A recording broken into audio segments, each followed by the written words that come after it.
मेरा अपना बेटा मुझे ये कहकर ओल्ड एज होम छोड़ आया कि उसके पास मुझे खिलाने के लिए पैसे नहीं हैं।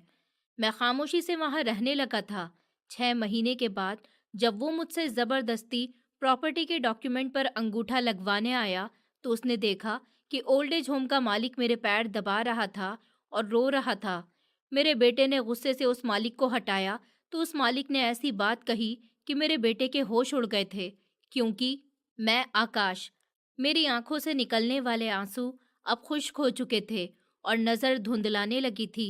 लेकिन मेरे दिमाग पर अपने बीते हुए कल की तस्वीर इतनी ही अच्छी और साफ थी जैसे ये कल की बात हो। मुझे आज भी याद है कि जब मेरी शादी एक ऐसी लड़की से हुई थी जो बहुत ही ज्यादा अमीर थी। उसका घर हवेली जैसा था और वो मुझे अपने साथ ही रखती थी, तो मेरे पैर जमीन पर ही नहीं टिकते थे, क्योंकि मैं ऐसे इंसान का पति था जो न सिर्फ दौलतमंद थी बल्कि दिल की भी बहुत अच्छी थी। मेरी पत्नी शहर में बहुत ज्यादा मशहूर थी। उसका नाम इशिता था। जब इशिता की मुझसे शादी हुई तो मैं बहुत ज्यादा खुश था। इशिता इतनी अमीर थी और मैं एक छोटे से घर का बेटा था। मेरे माँ बाप इस दुनिया से जा चुके थे, लेकिन जब इशिता का रिश्ता मेरे लिए आया तो मैंने फौरन हाँ कर दिया था। हमारी जिंदगी बहुत खुश थी, जहाँ पर हर चीज मौजूद थी। हर ख्वाहिश मुंह पर आने से पहले पूरी हो जाती थी। लेकिन कहते हैं ना कि इंसान को सब कुछ नहीं मिलता। किस्मत कहीं ना कहीं एक ऐसी चोट देती है जो इंसान को उसके अकेलेपन का एहसास दिलाती रहती है। हमारी किस्मत में भी अभी तक बच्चा नहीं था। शादी के कुछ साल तो बहुत खुशी से गुजरे थे, लेकिन जैसे तैसे वक्त का पहिया घूमता गया, हवेली की दीवारें मेरे दिल में डर पैदा करने लगी थी। मुझे बच्चों की बहुत ज्यादा ख्वाहिश थी। मैं जब भी किसी मर्द को अपने बच्चों को सीने से लगाते देखता तो मेरे अंदर बाप तड़प उठता था। मैं रातों को उठ उठ कर रोता था और ऊपर वाले से प्रार्थना करता था कि है ऊपर वाले, मुझे सिर्फ एक बच्चा दे दे जो मेरे घर में फूल बनकर महकता फिरे और मेरे बुढ़ापे का सहारा बने। मेरी पत्नी इशिता भी बहुत उदास रहती थी। उसे भी बच्चे बहुत ज्यादा पसंद थे। वो मुझे तसल्ली देती थी और कहती थी कि आकाश, तुम परेशान मत हो, ऊपर वाला हमें जरूर हमारा बच्चा देगा। वो जब चाहेगा हमारी गोद भर देगा। लेकिन रिश्तेदारों और मोहल्ले वालों की बातों ने हम दोनों के दिल को छलनी कर दिया था। कोई कहता था कि इस हवेली का वारिस कोई नहीं होगा। कोई कहता था कि हमें अपना चेकअप करवाना चाहिए। ये बातें मुझे अंदर ही अंदर खाती रहती थी। लेकिन मैंने कभी अपनी पत्नी से शिकायत नहीं की थी और ना ही उसने कभी मुझसे कोई शिकायत की थी। और फिर वो दिन भी आ गया जब हमारी प्रार्थनाएं पूरी हो चुकी थी और ऊपर वाले ने हमारी सुन ली थी और हमारी जिंदगी में एक नन्ही सी जान आ गई थी, जिसका नाम हमने राहुल रखा था। राहुल की पैदाइश ने जैसे हमारी दुनिया ही बदल दी थी। हवेली की दीवारें जो कभी खामोश थीं, अब बच्चों के रोने की आवाज से गूंजने लगी थी।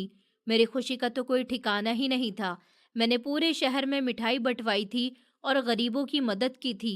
राहुल बहुत ही खूबसूरत और सेहतमंद बच्चा था। उसकी बड़ी बड़ी आंखें और मासूम मुस्कुराहट देखकर मैं अपने सारे दुख दर्द भूल जाता था। मैंने उसे शहजादे की तरह पाला था। मेरी इशिता को भी राहुल बहुत ज्यादा पसंद था। वो उसे थोड़ी देर भी अपने से दूर नहीं होने देती थी। वो उसके पैर जमीन पर नहीं लगने देती थी कि कहीं गंदे ना हो जाए। उसकी हर छोटी बड़ी ख्वाहिश मैं पूरी करता था। इशिता रात को जागकर उसे लोरियां सुनाती थी और जब वो बीमार होता था तो पागलों की तरह डॉक्टर के चक्कर लगाती थी और प्रार्थना करती थी। मैं कहता था कि इशिता, ये बच्चा हमारे बुढ़ापे की लाठी बनेगा और हमारे खानदान का नाम रोशन करेगा। लेकिन हमें क्या पता था कि किस्मत ने हमारे लिए क्या फैसले कर रखे हैं। राहुल अभी सिर्फ 10 साल का था कि इशिता हमें इस दुनिया में अकेला छोड़कर चली गई थी। वो एक जानलेवा बीमारी का शिकार हो गई थी और देखते ही देखते वो इस दुनिया से चली गई। उसकी मौत मेरे लिए बहुत मुश्किल थी। मैं भरी दुनिया में अकेला रह गया था। एक तरफ पत्नी का गम और दूसरी तरफ जायदाद के लालची रिश्तेदार जो गधों की तरह मंडला रहे थे। इशिता ने अपने पीछे बहुत ज्यादा जायदाद छोड़ी थी। एक तरफ पत्नी का गम और दूसरी तरफ जायदाद के लालची रिश्तेदार जो गधों की तरह मंडला रहे थे। इशिता ने अपने पीछे बहुत ज्यादा जायदाद छोड़ी थी, जिसमें जमीनें और ये बड़ी हवेली शामिल थी। इशिता के भाई बहन चाहते थे कि मैं जायदाद उनके हवाले कर दूं या फिर दूसरी शादी करके यहाँ से चला जाऊं। लेकिन मैंने राहुल की वजह से हर चीज का मुकाबला किया था।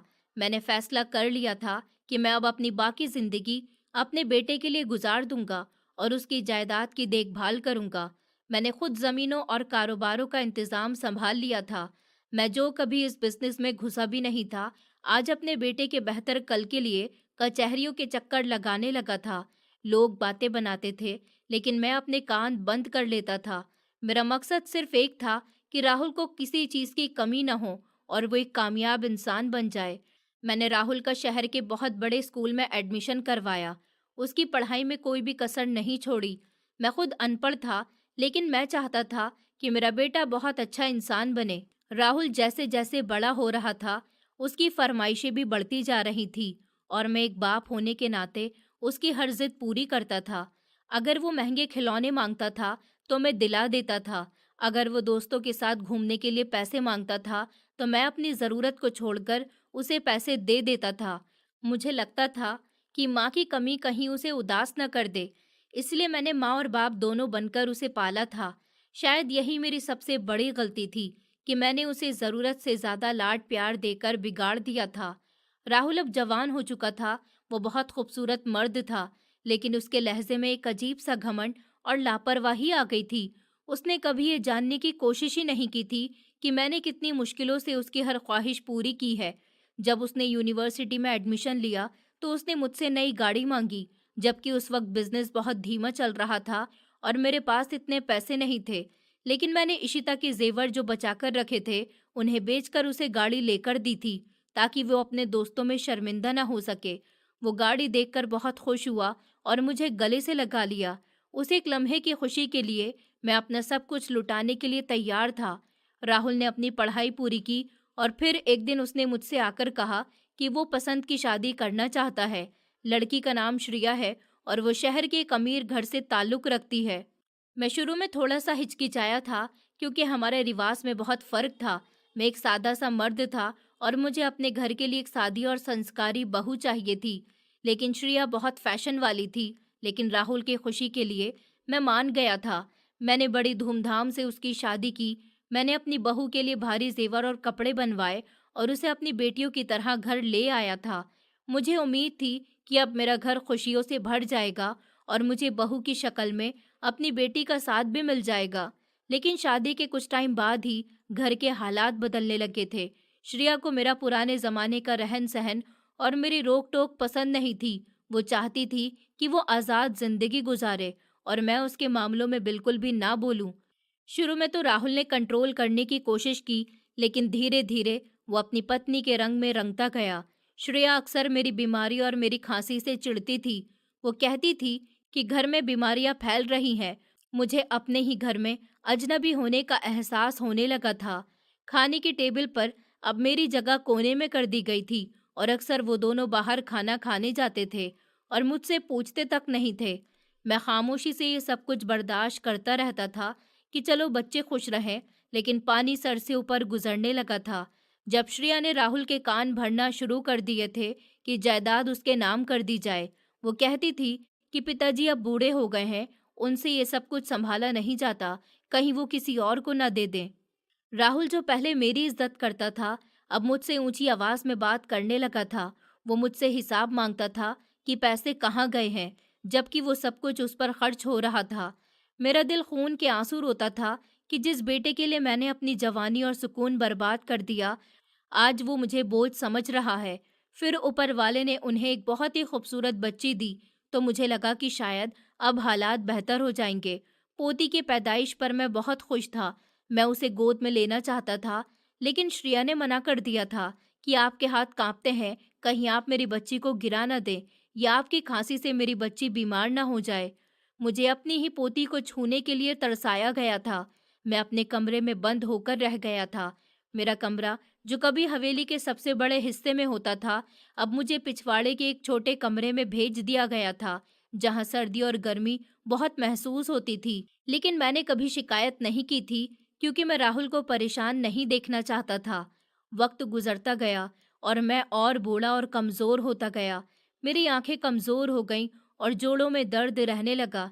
अब मुझे चलने फिरने के लिए भी सहारे की जरूरत होती थी, लेकिन घर में कोई मुझे पानी देने वाला भी नहीं होता था।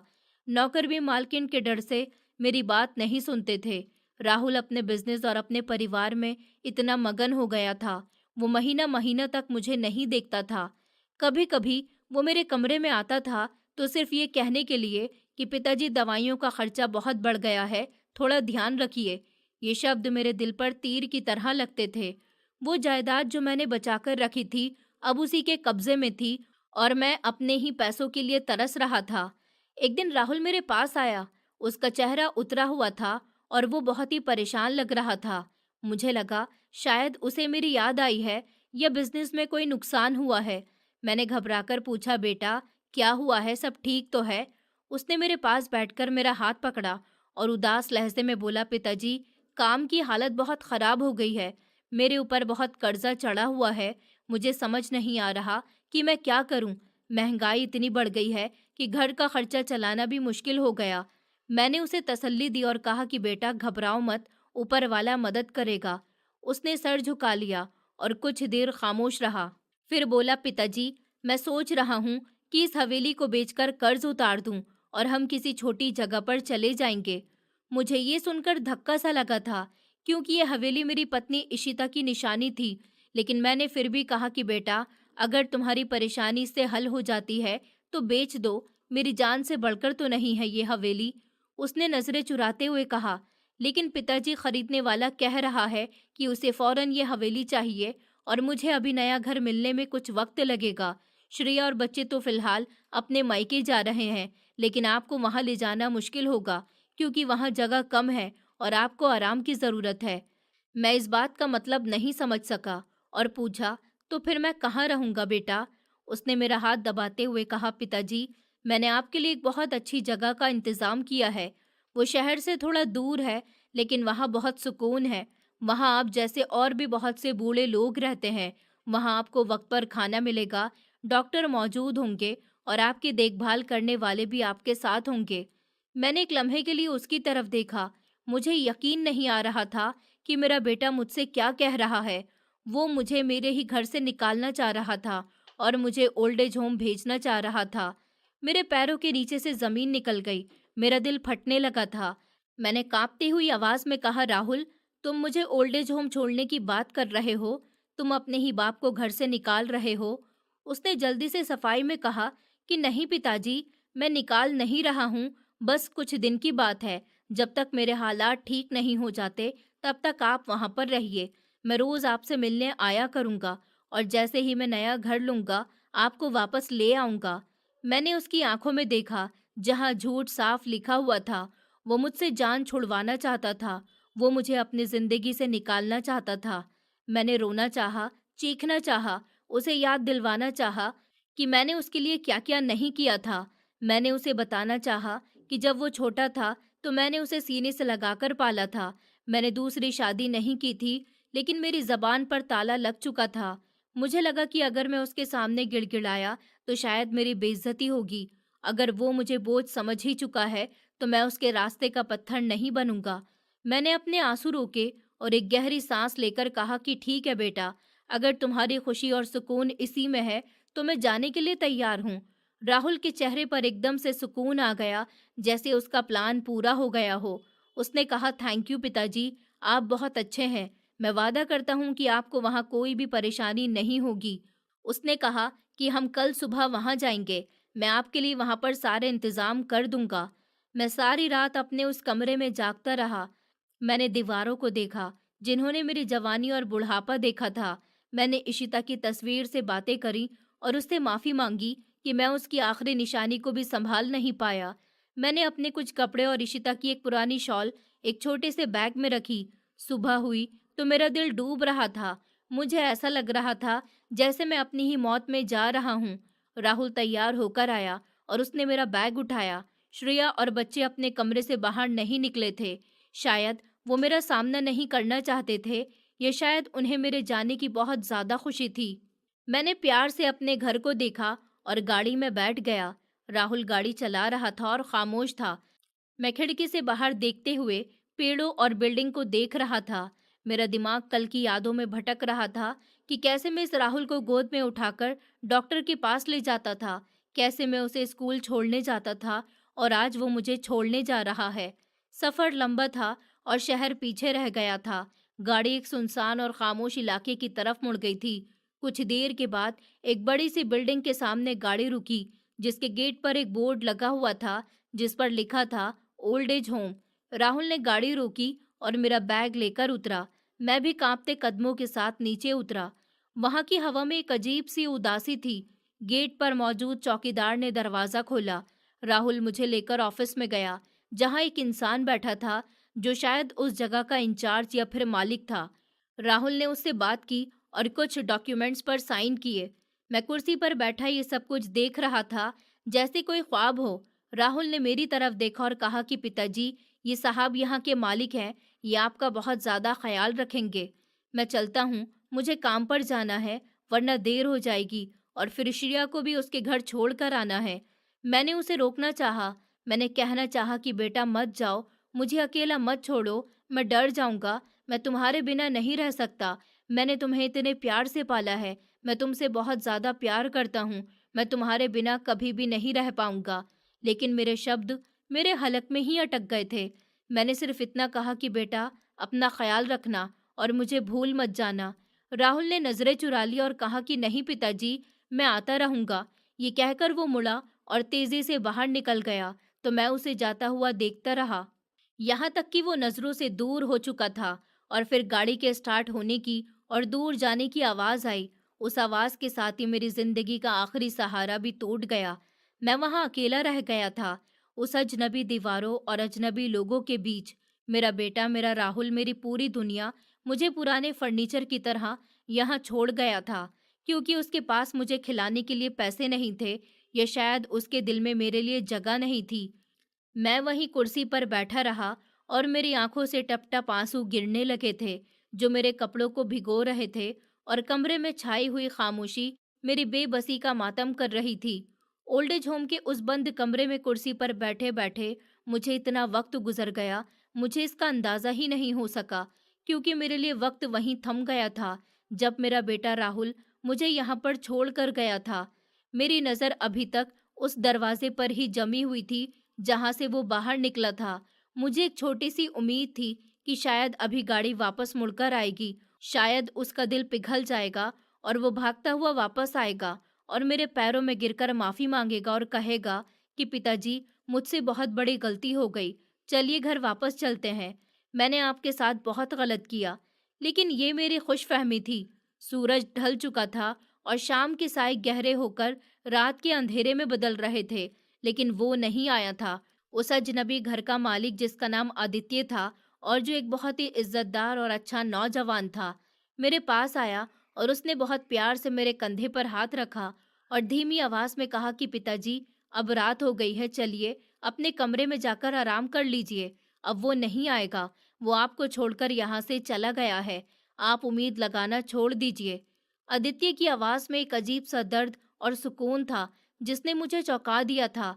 मैंने खाली खाली नजरों से उसकी तरफ देखा और बेजान कदमों से उठ खड़ा हुआ। मुझे ऐसा लगा जैसे मेरे शरीर से जान निकाल ली गई हो। आदित्य ने मुझे सहारा दिया और एक नौकर को बुलाकर मेरा सामान उठाया और मुझे एक कमरे में ले गया। ये कमरा बहुत साफ सुथरा था और इसमें दो बिस्तर लगे हुए थे, जिनमें से एक पर पहले से एक बूढ़ा आदमी लेटा हुआ था, जो शायद नींद में भी सिसकियां लेकर रो रहा था। मैं अपने बिस्तर पर बैठ गया और नौकर ने मेरे लिए पानी और खाना लाकर टेबल पर रख दिया, मगर मेरे गले से खाना तो दूर, पानी का एक घूंट भी नीचे नहीं उतर रहा था। मुझे बार बार अपना घर याद आ रहा था, वो हवेली जिसे मैंने अपने खून पसीने से सजाया था, वो कमरा जहां मैं राहुल को लोरियां सुनाता था, और वो बहू जिसे बेटी बनाकर लाया था, और वो पोती जो राहुल की बेटी थी, जिसे मैंने अभी तक अपनी गोद में भी नहीं उठाया था। मुझे वो सब बहुत याद आ रहे थे। सब के सब मुझे भूल गए थे। वो रात मेरी जिंदगी की सबसे मुश्किल और खतरनाक रात थी। मैं सारी रात जागता रहा और अपनी किस्मत पर रोता रहा। कभी मुझे अपनी पत्नी इशिता की याद आती कि अगर आज वो जिंदा होती तो कोई मेरी तरफ ऐसे उंगली उठाकर नहीं देखता, और कभी मुझे राहुल का बचपन याद आता, जब वो हल्की सी चोट लगने पर भी पापा पापा करता हुआ मेरे पास आ जाता था। और आज उसने मेरे दिल पर इतना गहरा घाव लगाया था जिसका कोई इलाज ही नहीं था।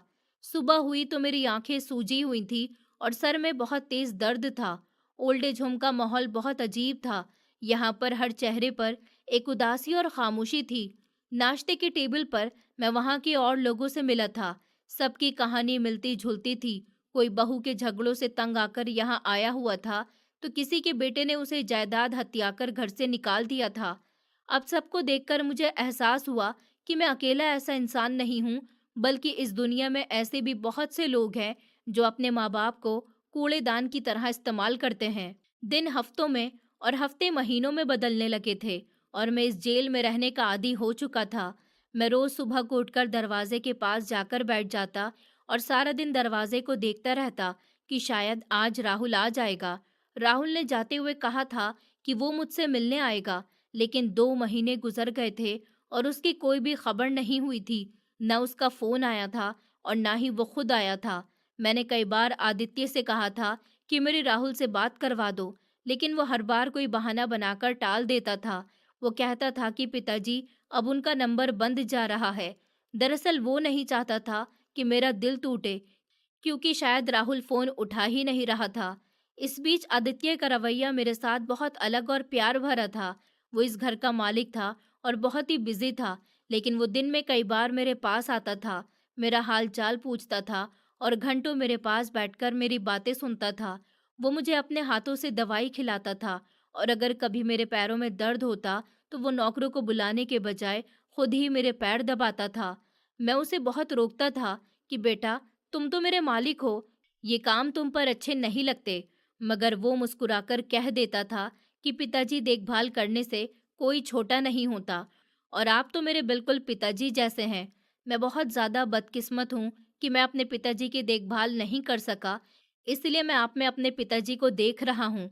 उसकी बातों में इतनी मिठास और इतना प्यार होता था कि मुझे उस पर प्यार आ ही जाता था। मुझे उसमें अपना राहुल नजर आता था, ये शायद वो राहुल से भी बढ़कर था। कभी कभी मैं सोचता था कि ये अजनबी इंसान मेरा इतना ख्याल क्यों रखता है, जबकि मेरा अपना खून मुझे भूल चुका था। आदित्य की आंखों में मुझे अक्सर आंसू दिखाई देते थे जब वो मुझे तकलीफ में देखता था। वो मेरे लिए शहर के अच्छे फल और कपड़े लाता और कहता कि ये राहुल ने भेजे हैं, जबकि मैं जानता था कि ये झूठ है। राहुल को तो याद भी नहीं होगा कि मैं जिंदा हूं या मर गया, लेकिन आदित्य मेरा दिल रखने के लिए ये झूठ बोलता था ताकि मुझे तसल्ली रहे। तीसरा महीना भी गुजर गया और मेरी हालत बिगड़ने लगी थी। उदासी और अकेलेपन ने मुझे अंदर से खोखला कर दिया था। मुझे अब अक्सर बुखार रहने लगा था और जोड़ों का दर्द इतना बढ़ गया था कि चलना भी बहुत मुश्किल हो रहा था। मैं बिस्तर पर लेटा रहता था और बस दरवाजे को घूरता रहता था। मेरी बहू श्रेया और मेरी पोती का चेहरा मेरी आंखों के सामने घूमता रहता था। मैं सोचता था कि मेरी पोती अब कितनी बड़ी हो गई होगी, क्या वो दादा को याद करती होगी या उन्होंने उसे कभी बताया ही नहीं होगा कि उसके दादा इस दुनिया में हैं। ओल्ड एज होम के और भी लोग मुझे तसल्ली देते थे, लेकिन मेरे जख्म नहीं भरते थे। एक रात मेरी तबीयत बहुत ज्यादा खराब हो गई थी। मुझे सांस लेने में मुश्किल हो रही थी और सीने में बहुत दर्द हो रहा था। नौकर घबरा गया और उसने रात के 2 बजे आदित्य को फोन किया। आदित्य अपने घर से भागते हुए आया और फौरन डॉक्टर को बुलाया। वो सारी रात मेरे सर पर बैठा रहा और मेरे माथे पर ठंडी पट्टियां रखता रहा। मैं बेहोशी की हालत में बार बार राहुल का नाम ले रहा था। मैं कह रहा था कि राहुल बेटा, मत जाओ, मुझे अंधेरे से डर लगता है राहुल। आदित्य मेरा हाथ थामकर कहता था कि पिताजी, मैं यहीं पर हूँ, आपके पास हूँ, आपको कुछ नहीं होगा। सुबह जब मेरी आंख खुली तो मैंने देखा कि आदित्य वहीं कुर्सी पर बैठा हुआ सो रहा था। उसके चेहरे पर थकावट और परेशानी साफ नजर आ रही थी। मुझे उस पर बहुत तरस आया था और साथ ही राहुल पर बहुत गुस्सा आया था कि एक अजनबी मेरे लिए रात भर जागता रहा और मेरा अपना बेटा शायद अपने नर्म बिस्तर पर बहुत सुकून से सो रहा होगा। जब आदित्य जागा तो वो मुझे होश में देखकर बहुत ज्यादा खुश हुआ और कहा कि पिताजी, आपने तो हमें डरा ही दिया था। मैंने कमजोर आवाज में कहा, बेटा, क्यों बचा लिया मुझे, मर जाने देते तो अच्छा था, अब जीने की कोई ख्वाहिश नहीं रही है। आदित्य ने मेरे मुंह पर हाथ रख दिया और कहा कि खबरदार पिताजी, ऐसी बातें मत करिए। आप तो इस घर की खुशी हैं, आप नहीं होंगे तो हमारा क्या होगा। उसकी मोहब्बत ने मुझे जीने का हौसला दिया था। छठा महीना शुरू हो चुका था और अब मैंने उम्मीद लगाना छोड़ दिया था। मैं समझ गया था कि राहुल अब कभी भी नहीं आएगा।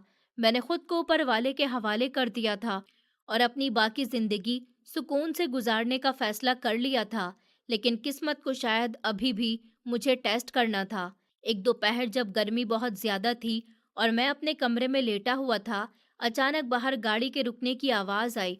ओल्ड एज होम में गाड़ियों का आना जाना कम होता था, इसलिए हर गाड़ी की आवाज पर सब चौंक जाते थे। थोड़ी देर बाद नौकर भागते हुए मेरे कमरे में आया और खुशी से बोला कि पिताजी बधाई हो, आपका बेटा आया है। ये सुनते ही मेरे हाथ से गिलास छूट गया था और दिल की धड़कनें तेज हो गई थी। मुझे यकीन नहीं आ रहा था कि क्या सच में राहुल आया है, क्या मेरी प्रार्थना पूरी हो चुकी है। मैंने कोशिश की कि उठकर बाहर जाऊं, लेकिन कमजोरी की वजह से उठ नहीं सका। मैंने नौकर से कहा कि उसे यहाँ बुला लो। मेरा दिल खुशी से फट रहा था। मैंने सोचा कि राहुल मुझे लेने आया होगा, उसे अपनी गलती का एहसास हो गया होगा। मैंने अपने हुलिये को ठीक किया और आंसू साफ किए ताकि वो मुझे रोता हुआ ना देख पाए। थोड़ी देर बाद दरवाजा खुला और राहुल अंदर आया। उसे देखकर मेरी आंखों में ठंडक पड़ गई थी। वो वैसा ही था, खूबसूरत और सेहतमंद। उसने महंगा सूट पहना हुआ था और आंखों पर काला चश्मा लगा हुआ था, लेकिन उसके खाली हाथ थे। वो मेरे लिए कोई फल या गिफ्ट नहीं लेकर आया था और ना ही उसके चेहरे पर वो तड़प थी जो एक बेटे के चेहरे पर होनी चाहिए थी, जो 6 महीने के बाद अपने बाप से मिल रहा हो। वो कमरे में आया और मुझे देखकर रुका।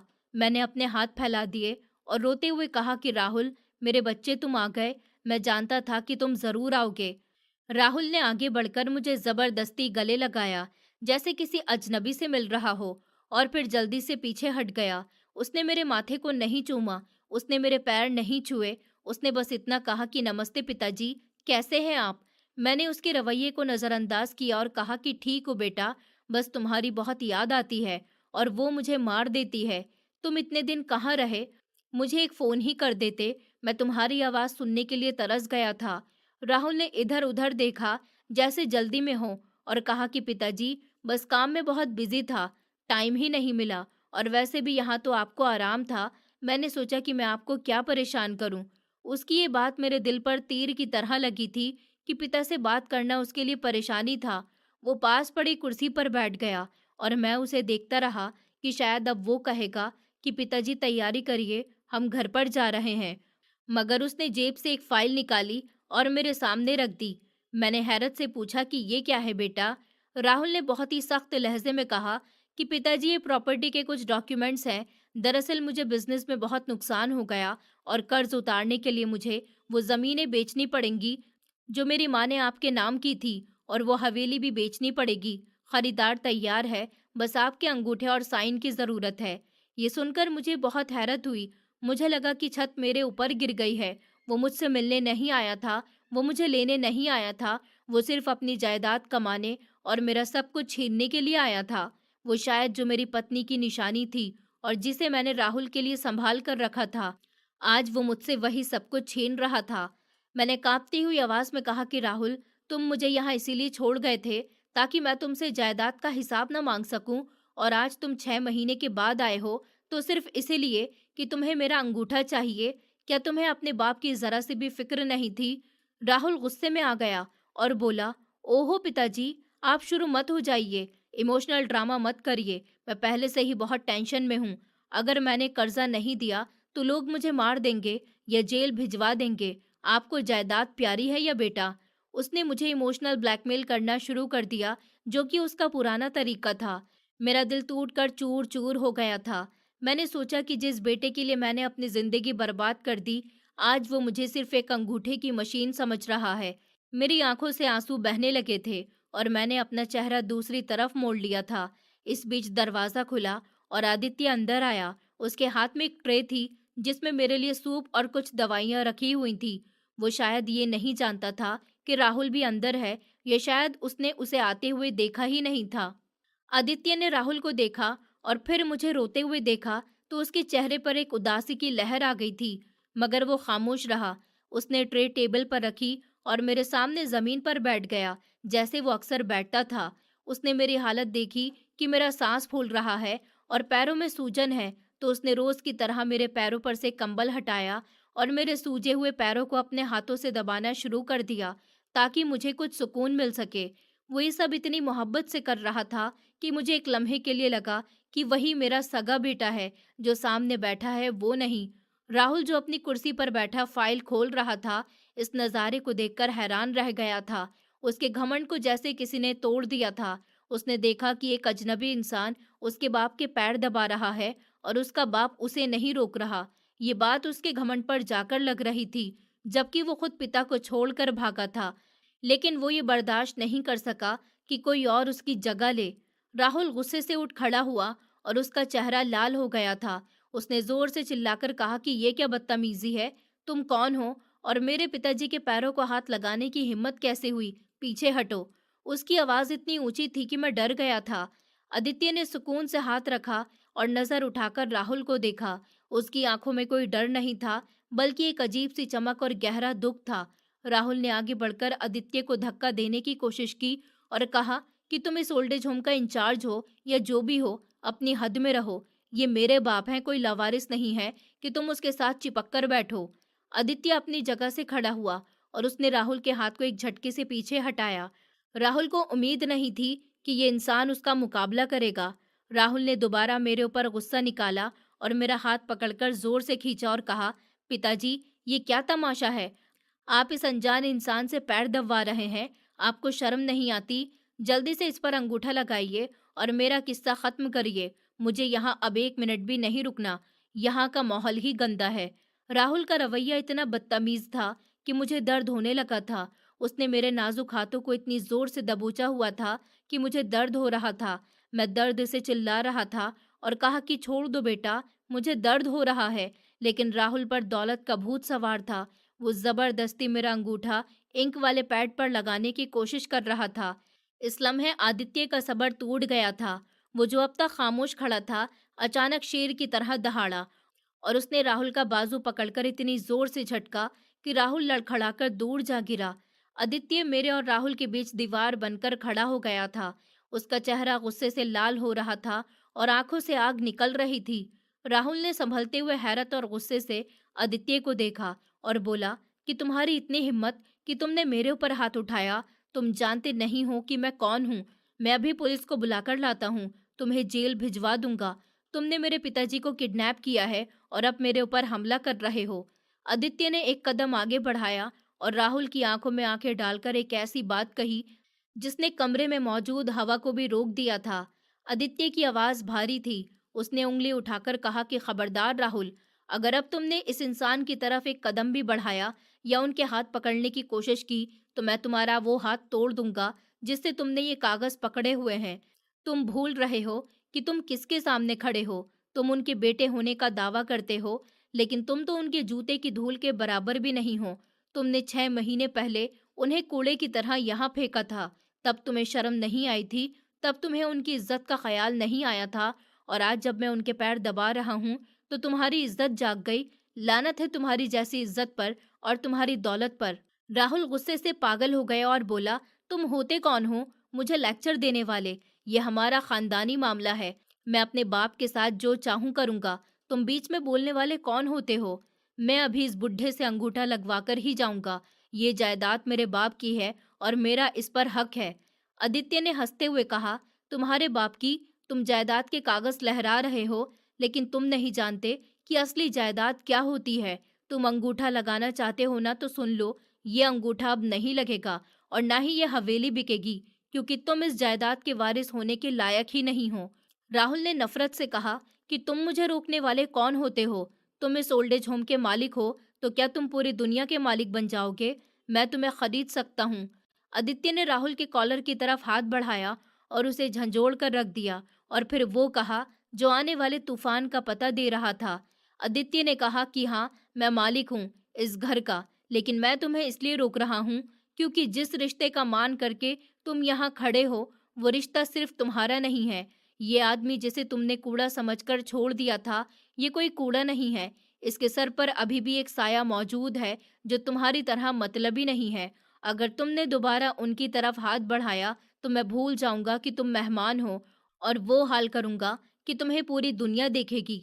निकल जाओ यहाँ से, दफा हो जाओ, वरना मैं गार्ड को बुलाकर तुम्हें धक्के देकर निकलवा दूंगा। राहुल हैरान होकर मेरी तरफ देख रहा था। उसे उम्मीद नहीं थी कि कोई उसे इतनी बेइज्जती से निकालेगा, और वो भी उसके बाप के सामने। मैं बिस्तर पर बैठे हुए कांप रहा था और उन दोनों को देख रहा था। एक मेरा खून था जो मेरी जान लेने को तैयार था, और एक वो अजनबी था जो मेरी ढाल बनकर खड़ा था। मुझे समझ नहीं आ रहा था कि आदित्य को मेरे साथ इतनी हमदर्दी क्यों है, और वो राहुल पर इतना गुस्सा क्यों है। राहुल ने अपनी टाई ढीली की और जाते जाते धमकी देकर गया कि मैं पुलिस को लेकर आऊंगा और देखूंगा कि तुम कैसे रोक सकते हो। ये जायदाद मेरी है और मैं लेकर ही रहूंगा। आदित्य ने दरवाजे की तरफ इशारा किया और कहा, जो करना है कर लो, लेकिन अब यहाँ अपनी गंदी शक्ल मत दिखाना। राहुल पैर पटकता हुआ बाहर निकल गया, और उसके जाने के बाद कमरे में एक गहरा सुकून छा गया था। आदित्य का सांस फूल रहा था और वो मुड़कर मेरी तरफ आया और घुटनों के बल बैठ गया।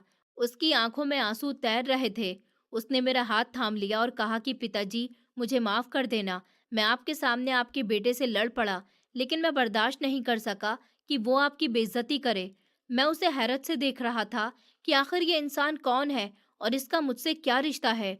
उसके लहजे में जो दर्द था वो किसी अजनबी का नहीं हो सकता था।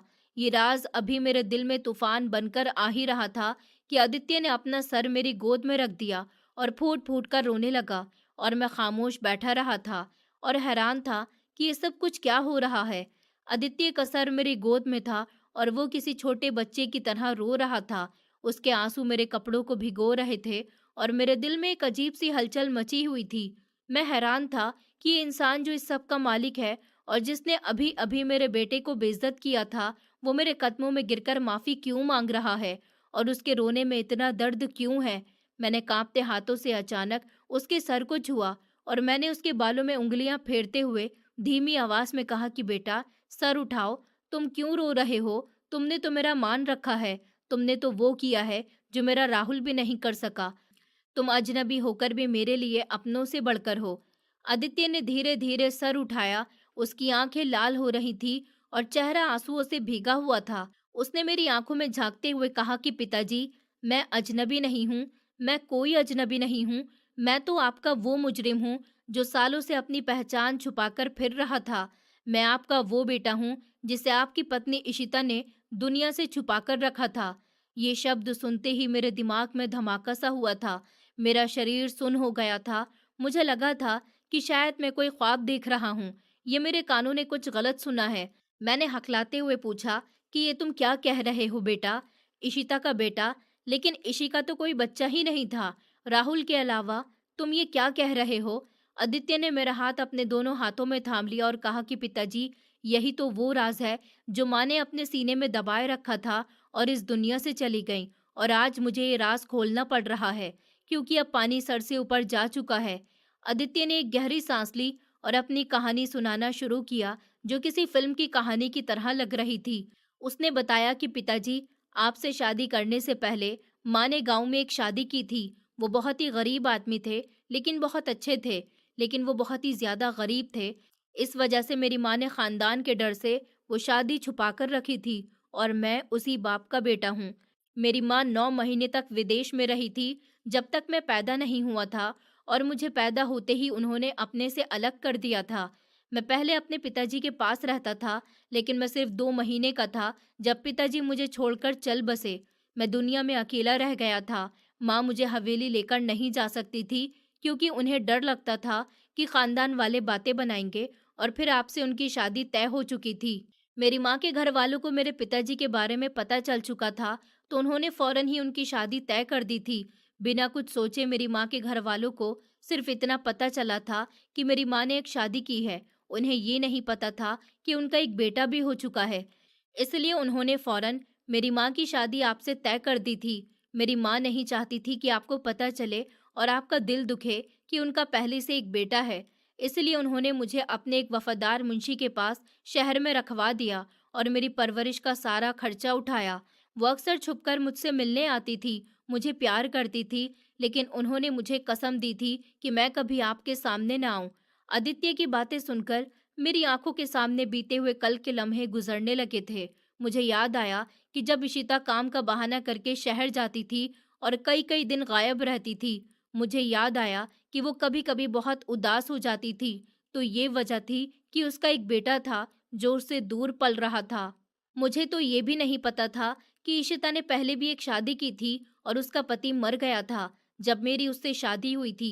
तभी मैं सोचता था कि इतने बड़े घर से मेरे लिए भला क्यों रिश्ता आया था। आदित्य ने अपनी बात जारी रखी और कहा, पिताजी, मैं हॉस्टल में पलकर बड़ा हुआ।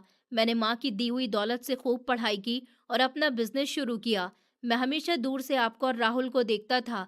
मुझे आप पर बहुत प्यार आता था क्योंकि माँ बताती थी कि आकाश बहुत ही अच्छे इंसान है। काश मैं उसे तुम्हारे बारे में बता सकती। मैंने सब्र किया और फिर मेरी माँ बीमार हो गई और राहुल बड़ा होने लगा। मेरी माँ बहुत अच्छी औरत थी।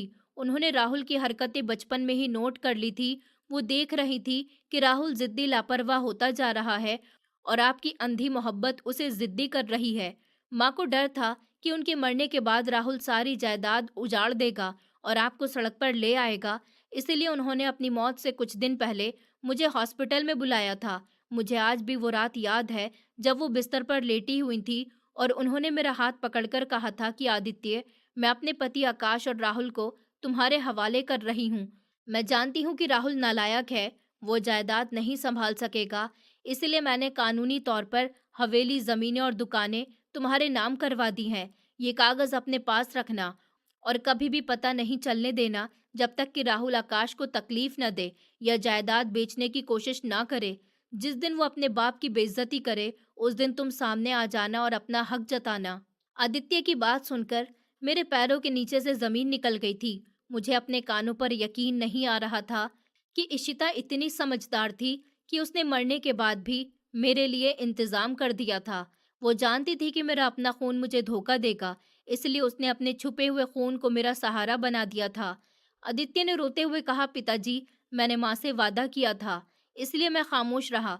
जब राहुल ने आपको घर से निकाला तो मेरा खून खौल उठा था। मैं चाहता था कि उस वक्त मैं उसे रोक दूं और बता दूं कि मैं इस घर का मालिक हूं, वो नहीं। लेकिन मैं डर गया था कि कहीं आपको सदमा ना पहुंचे कि आपकी पत्नी ने आपसे अपनी पहली शादी के बारे में छुपाया था। इसलिए मैंने सोचा कि मैं आपको अपने ओल्ड एज होम में ले आऊंगा और आपका खूब ध्यान रखूंगा। मैंने ये ओल्ड एज होम सिर्फ आपके लिए बनाया था ताकि मैं अपने सगे बाप की कमी को पूरा कर सकूं। मैंने इन 6 महीने में आपकी देखभाल करके वो सुकून पाया है जो मुझे सारी जिंदगी नहीं मिला था। लेकिन आज जब वो बदतमीज आपसे जबरदस्ती अंगूठा लगवाने आया तो मेरा कंट्रोल खत्म हो गया। मैं अपनी माँ की निशानी और आपकी इज्जत को मिट्टी में मिलने नहीं दे सकता था। कमरे में गहरा सन्नाटा छा गया और मैं हैरान बैठा रहा था। मेरी आंखों से लगातार आंसू बह रहे थे, लेकिन ये आंसू दुख के नहीं थे बल्कि हैरत के थे। मैंने आदित्य का चेहरा हाथों में थामा और उसके माथे को चूम लिया। मैंने कहा, बेटा, तुमने सच कहा। तुम मेरे सगे बेटे नहीं हो, बल्कि तुम सगों से भी बढ़कर हो। इशिता ने बिल्कुल ठीक फैसला किया। अगर वो जायदाद राहुल के नाम कर देती तो वो कब का बेचकर खा जाता। ऊपर वाले ने मेरी इज्जत रख ली। अभी हम ये सब बातें कर ही रहे थे कि बाहर से पुलिस के सायरन की आवाज आने लगी और साथ ही राहुल के चिल्लाने की आवाज भी आई। वो वापस आ गया था और जैसा कि उसने धमकी दी थी, वो पुलिस लेकर आया था। आदित्य ने सुकून से अपने आंसू साफ किए और खड़ा हो गया। उसके चेहरे पर अब कोई डर नहीं था, बल्कि एक जीत भरा सुकून था। उसने मुझसे कहा, पिताजी, आप घबराना नहीं, बस यहीं बैठे रहना। आज दूध का दूध और पानी का पानी हो जाएगा। आदित्य कमरे से बाहर निकला और मैं भी अपनी लाठी उठाते हुए उसके पीछे पीछे दरवाजे तक आया था। राहुल पुलिस इंस्पेक्टर और 2 सिपाहियों के साथ खड़ा था और उंगली से आदित्य की तरफ इशारा कर रहा था। वो चिल्लाकर बोला, इंस्पेक्टर साहब, यही है वो आदमी जिसने मेरे ऊपर हमला किया है और मेरे बाप को छुपाकर रखा हुआ है। ये एक फ्रॉड है। ये बूढ़े आदमी को किडनैप करके उनकी जायदाद खाता है। इसे फौरन गिरफ्तार कर लीजिए और मेरे बाप को मेरे हवाले कर दीजिए।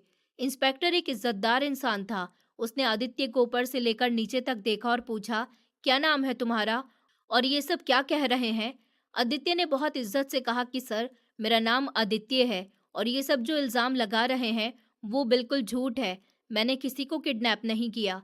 ये बूढ़े आदमी मेरे पिता की जगह है और अपनी मर्जी से यहाँ पर रह रहे हैं। राहुल ने बीच में टोकते हुए कहा कि बकवास बंद करो, तुम झूठ बोल रहे हो। मेरे बाप को तुमने बहकाया हुआ है। इंस्पेक्टर साहब, ये मुझे जायदाद के कागज पर साइन नहीं करवाने दे रहा। ये मेरी जायदाद पर कब्जा करना चाहता है। इंस्पेक्टर ने आदित्य से पूछा कि क्या ये सच कह रहा है कि तुमने इसे रोका है। आदित्य ने मुस्कुराकर कहा कि जी सर, हाँ मैंने रोका है और मैं इन्हें कभी साइन नहीं करने दूंगा। राहुल ने जीत भरे अंदाज में कहा, देखा सर, इसने मान लिया, इसे हथकड़ियां लगाइए। आदित्य ने सुकून से अपनी जेब से एक फाइल निकाली। ये वही फाइल थी जो वो हमेशा अपने पास रखता था। उसने वो फाइल इंस्पेक्टर के हाथ में दी और कहा कि सर, गिरफ्तारी से पहले जरा इन डॉक्यूमेंट्स पर नजर डाल लीजिए। ये उस हवेली और उन जमीनों की रजिस्ट्री है जिसका ये इंसान दावा कर रहा है। इंस्पेक्टर ने फाइल खोली और वो पढ़ना शुरू किया। जैसे जैसे वो पढ़ता गया उसके चेहरे के रंग बदलते गए। राहुल बेचैनी से मुंह मोड़ रहा था। उसे समझ ही नहीं आ रहा था कि ये कौन से कागज हैं। इंस्पेक्टर ने फाइल बंद की और राहुल की तरफ देखा और कहा, मिस्टर राहुल, आप किस जायदाद की बात कर रहे हैं? राहुल ने कहा, वही हवेली, वही जमीनें जो मेरी माँ की हैं। इंस्पेक्टर ने हंसते हुए कहा, तुम्हारी माँ की थी, लेकिन अब नहीं है। ये कागज बताते हैं कि इशिता मैडम ने अपने मरने से 2 साल पहले ही ये सारी जायदाद अपने बड़े बेटे आदित्य के नाम ट्रांसफर कर दी थी। कानूनी तौर पर इस हवेली का मालिक ये इंसान आदित्य है, तुम नहीं। और जिस जायदाद के तुम मालिक ही नहीं हो, उसे बेचने के लिए तुम अपने बाप का अंगूठा क्यों लगा रहे हो? ये सुनना था कि राहुल के पैरों के नीचे से जमीन निकल गई थी। उसका रंग उड़ गया था और आंखें फटी की फटी रह गई थी। वो हकलाते हुए बोला, क्या, ये आप क्या कह रहे हैं? ऐसा कभी भी नहीं हो सकता। मेरी माँ का कोई और बेटा नहीं था, मैं उनका इकलौता बेटा हूँ। ये कागज नकली हैं, ये फ्रॉड है। आदित्य ने गुस्से से कहा कि ये सब असली है। राहुल, और तुम इकलौते नहीं हो, मैं तुम्हारा बड़ा भाई हूँ। जिस माँ ने तुम्हारी नालायकी की वजह से मुझे चुना था, तुमने अपने बाप को घर से निकाला, तुमने माँ की दौलत को उड़ाया और तुम अपने बाप का आखिरी सहारा भी छीनने आए थे। लेकिन ऊपर वाले ने तुम्हारी रस्सी खींच ली है। अब तुम इस जायदाद के 1 इंच के भी मालिक नहीं हो, तुम गरीब हो चुके हो। राहुल पागलों की तरह इंस्पेक्टर के हाथ से फाइल छीनने की कोशिश करने लगा, लेकिन सिपाहियों ने उसे पकड़ लिया। उसकी हालत पागलों की तरह हो गई थी। वो कभी आदित्य को गाली देता और कभी खुद को कोसता। फिर अचानक उसकी नजर मेरे ऊपर पड़ी, जो दरवाजे पर खड़ा ये सब कुछ देख रहा था। वो भागता हुआ मेरे पास आया और मेरे कदमों में गिर गया। उसने मेरे पैर पकड़ लिया और गिड़गिड़ाते हुए बोला, पिताजी, ये सब कुछ झूठ है ना? आप बताइए उनको कि मैं आपका बेटा हूँ, ये सब मेरा है, आपने मुझे पाला है। आप कैसे ये सब होने दे सकते हैं? पिताजी, मुझे बचा लीजिए, ये लोग मुझसे सब कुछ छीन लेंगे, मैं बर्बाद हो जाऊंगा। ये वही लम्हा था जिसका मुझे डर था कि मेरे अंदर का बाप बीच में आ जाएगा। राहुल के आंसू और उसकी तड़प देखकर मेरा दिल एक बार फिर से पिघलने लगा था। आखिर वो मेरा खून था, मैंने उसे पाला था। फिर मुझे वो नज़ारा याद आया जब वो मुझे गाड़ी में बिठाकर यहाँ छोड़ गया था। मुझे उसकी वो बदतमीजी याद आई जब वो मुझसे अंगूठा लगवाने के लिए मेरा हाथ खींच रहा था। मुझे आदित्य की वो देखभाल और मोहब्बत याद आई जो उसने बिना किसी लालच के की थी। ये बदले की घड़ी थी और मुझे फैसला करना था। मैंने एक गहरी सांस ली और अपनी आंखों से बहने वाले आंसुओं को साफ किया। मैंने राहुल के हाथों से अपने पैर छुड़वाए और पीछे हट गया। राहुल ने हैरत से सर उठाकर मुझे देखा। मैंने मजबूत लहजे में कहा कि नहीं राहुल, अब बहुत देर हो चुकी है। जिस दिन तुम मुझे इस ओल्ड एज होम के दरवाजे पर छोड़कर गए थे, उसी दिन मेरा बेटा मर गया था। तुम मेरे बेटे नहीं हो, तुम एक सौदा करने वाले इंसान हो जो अपने बाप का सौदा करने आया था। तुमने दौलत के लिए रिश्तों को कुचल दिया, आज दौलत ने तुम्हें कुचल दिया। मेरा बेटा वो है जो मेरे बुढ़ापे का सहारा बने, जिसने मेरे पैर दबाए, जिसने मेरी इज्जत की, और वो आदित्य है, तुम नहीं हो। चलो जाओ, चले जाओ यहाँ से और कभी मुड़कर मत देखना, क्योंकि अब तुम्हारे बाप के पास तुम्हारे लिए कुछ नहीं है, न कोई जगह। मेरे शब्दों ने राहुल को जिंदा मार दिया था। वो वहीं जमीन पर बैठ गया और खाली नजरों से मुझे देखने लगा। उसे यकीन नहीं आ रहा था कि उसका बाप जो उसके ऊपर जान छिड़कता था, आज उसे लात मार रहा था। आदित्य ने इंस्पेक्टर से कहा कि सर, आप इसे ले जाइए और इस पर फ्रॉड और धोखे का केस दर्ज करिए, क्योंकि इसने एक ऐसी जायदाद बेचने का सौदा किया जो उसकी थी ही नहीं। पुलिस वालों ने राहुल को उठाया और घसीटते हुए गाड़ी की तरफ ले गए। वो मुड़ मुड़ कर मुझे देख रहा था, लेकिन मैंने अपनी नजरें फेर ली थी। गाड़ी धूल उड़ाती हुई चली गई और राहुल अपनी की हुई गलतियों का फल भुगतने के लिए कानून के हवाले हो चुका था। उसके जाने के बाद मैं वहीं जमीन पर बैठ गया था और फूट फूट कर रोने लगा था। आदित्य ने मुझे संभाला और मेरे गले लग गया। उसने कहा, पिताजी, आपने बहुत बड़ा फैसला किया, ऊपर वाला आपको सुकून दे। मैंने कहा, बेटा, ये फैसला मैंने नहीं किया, ये ऊपर वाले ने किया है। ऊपर वाले ने मुझे दिखाया है कि खूनी रिश्ते ही सब कुछ नहीं होते। कभी कभी दिल के रिश्ते खून से ज्यादा गहरे होते हैं। तुमने साबित कर दिया कि तुम ही इशिता के असली बेटे हो और इस जायदाद के वारिस हो। सिर्फ जायदाद के ही नहीं, बल्कि हर चीज के। उस दिन के बाद मेरी जिंदगी बदल गई थी। आदित्य मुझे वापस इस हवेली में ले गया था जहां से मुझे निकाला गया था। उसने मुझे इज्जत के साथ उस कमरे में बसाया जो मेरा था। उसने मेरी बहू श्रेया और बच्चों को भी वापस बुला लिया जो अपने घर पर बैठे हुए थे। श्रेया जब वापस आई और उसे पता चला कि अब मालिक राहुल नहीं बल्कि आदित्य है और राहुल जेल में है, तो उसके होश ठिकाने आ गए थे। वो मेरे पैरों में गिरकर माफिया मांगने लगी थी। आदित्य ने उसे सिर्फ इस शर्त पर घर में रहने दिया था कि वो मेरी देखभाल करेगी और कभी शिकायत का मौका नहीं देगी। राहुल को कुछ टाइम बाद जेल से रिहाई मिल गई थी, लेकिन अब वो एक टूटा हुआ इंसान था। उसके पास न दौलत थी न इज्जत। वो हवेली के एक छोटे से हिस्से में रहने लगा था और आदित्य के टुकड़ों पर पलने लगा था। ये उसके लिए सबसे बड़ी सजा थी कि वो अपने ही घर में भिखारी बनकर रह गया था। मैं अक्सर उसे दूर से देखता था तो मेरे दिल में दर्द होता था, लेकिन मैं जानता था कि उसे सुधरने के लिए इस ठोकर की जरूरत थी। आदित्य ने मेरी देखभाल में कभी कोई कमी नहीं छोड़ी थी। उसने शादी कर ली और उसकी पत्नी भी उसी की तरह बहुत अच्छी औरत थी। मेरा घर फिर से बच्चों की आवाजों से गूंजने लगा। मैं अक्सर सोचता था कि ऊपर वाले के कामों में कितनी मुश्किलें होती हैं। अगर राहुल मुझे ओल्ड एज होम ना छोड़ता तो शायद मुझे कभी पता ही नहीं चलता कि मेरा एक और बेटा भी है जो मुझसे इतनी मोहब्बत करता है। ये कहानी सिर्फ मेरी नहीं है, बल्कि हर उस बाप की है जो बच्चों की मोहब्बत में अंधा हो जाता है और भूल जाता है कि परवरिश मोहब्बत से ज़्यादा ज़रूरी है। और ये कहानी उन बच्चों के लिए सबक है जो समझते हैं कि वो माँ बाप को धोखा देकर कामयाब हो जाएंगे। उन्हें याद रखना चाहिए कि अपने किए का फल उन्हें इसी दुनिया में भुगतना पड़ता है। मैंने अपनी ज़िंदगी के आखिरी दिन इस सुकून के साथ गुजारे कि मेरा असली वारिस मेरे पास है और मेरी पत्नी इशिता की आत्मा को अब शांति मिल गई होगी कि उसका फैसला गलत नहीं था। दोस्तों, उम्मीद करती हूँ आपको हमारी कहानी पसंद आई होगी। कहानी पसंद आई है तो वीडियो को लाइक करें, चैनल पर नए हैं तो चैनल को सब्सक्राइब करें और हाँ, नोटिफिकेशन बेल को ज़रूर दबाएं ताकि अगली अपडेट सबसे पहले आपको मिले।